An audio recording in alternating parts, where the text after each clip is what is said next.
대부분의 사람들은 사업을 크게 시작해야 된다고 믿습니다. 최대한 큰 시장에서 최대한 많은 고객을 끌어들여야 된다고 생각을 하죠. 하지만 세스 고딘, 피터 틸, 그리고 샘 알트만 같은 세계적인 대가들은 말합니다. 최대한 작게, 작아도 너무 작다고 생각할 정도의 시장을 노리라고 말이죠. 그래서 오늘은 왜 대가들이 그렇게 말하는지에 대해서를 말해보려고 합니다. 사업을 최대한 작게 시작해야 되는 이유는 사업에 새로운 건 없기 때문입니다. 연구원을 하다 새로운 기술을 발견하고 그걸 통해서 사업을 하는 게 아닌 이상은 말이죠. 그래서 결국 사업을 시작하면 기존에 있던 상품과 서비스와의 경쟁은 피할 수가 없는 거죠. 그리고 상품과 서비스로 경쟁을 하는 건 너무 힘듭니다. 이미 큰 회사들이 몇 년에 걸쳐서 만든 시스템을 이겨내야 되니까요. 하지만 이미 커버린 기업들이 할 수 없는 게 한 가지가 있긴 합니다. 더 작고 명확한 그룹을 타겟팅해서 그들의 감정선을 건드리는 거죠. 그리고 이건 작은 기업만이 누릴 수 있는 차별화된 무기이기도 합니다. 세스 고딘은 이 지점에 대해서 이렇게 설명을 합니다.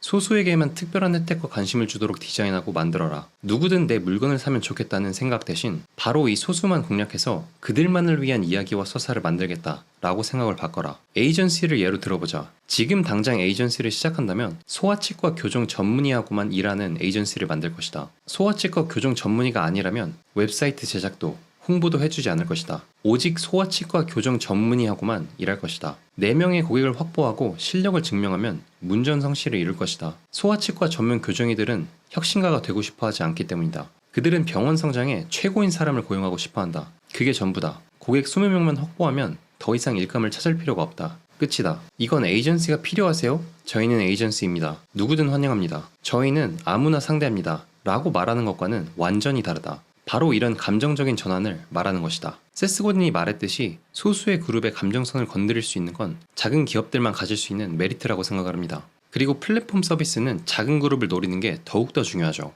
이건 그림을 보면 조금 더 직관적으로 이해할 수 있습니다. 어느 기업이 여러 그룹을 동시에 노리면 그 그룹의 주변 사람들은 이미 기존의 플랫폼을 쓰고 있을 가능성이 큽니다. 그래서 잠시 내 플랫폼을 사용했던 사람들도 결국 주변 환경에 이끌려서 기존 플랫폼으로 돌아가게 되죠. 왜냐하면 그들의 모든 친구와 동료가 여전히 기존 플랫폼을 쓰고 있으니까요. 하지만 반대로 단 하나의 작은 그룹만을 집중 공략하면 상황은 달라집니다. 그 그룹의 주변 사람들 대부분이 새로운 플랫폼을 사용하게 되고 자연스럽게 네트워크가 그 안에서 유지가 되죠. 때문에 새로운 플랫폼은 모두를 위한 플랫폼이 아니라 작고 특별한 그룹을 위한 플랫폼으로 시작해야 됩니다. 예를 들어서 카카오톡에 대항하고 싶다면 대한민국 전체를 노리는 게 아니라 내 대학교 학생들만을 위한 서비스로 시작하는 게 훨씬 더 유리합니다. 이게 우리가 잘 아는 메타가 사용했던 방법이기도 합니다. 메타는 처음엔 페이스매시라는 작은 웹사이트에서 시작을 했습니다. 오롯이 하버드 학생들만을 위한 웹사이트였죠. 거의 모든 하버드 학생들이 쓰기를 시작하자 그 다음부터 대학교로 넓히고 그 다음엔 미국 전역으로 그 다음엔 전 세계로 확장을 한 거죠. 그래서 저는 마크 주커버그가 처음부터 하버드를 노린 게 아니라 미국 전역을 노렸다면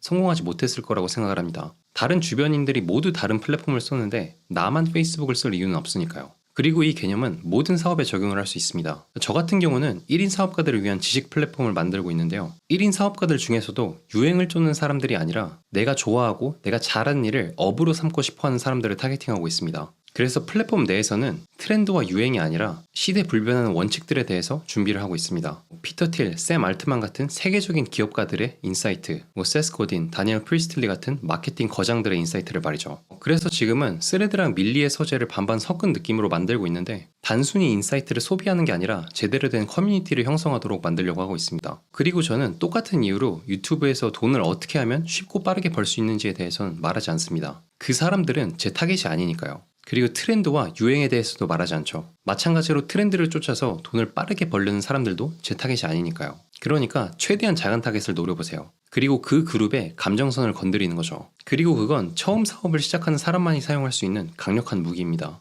오늘도 시청해주셔서 감사합니다. 유바.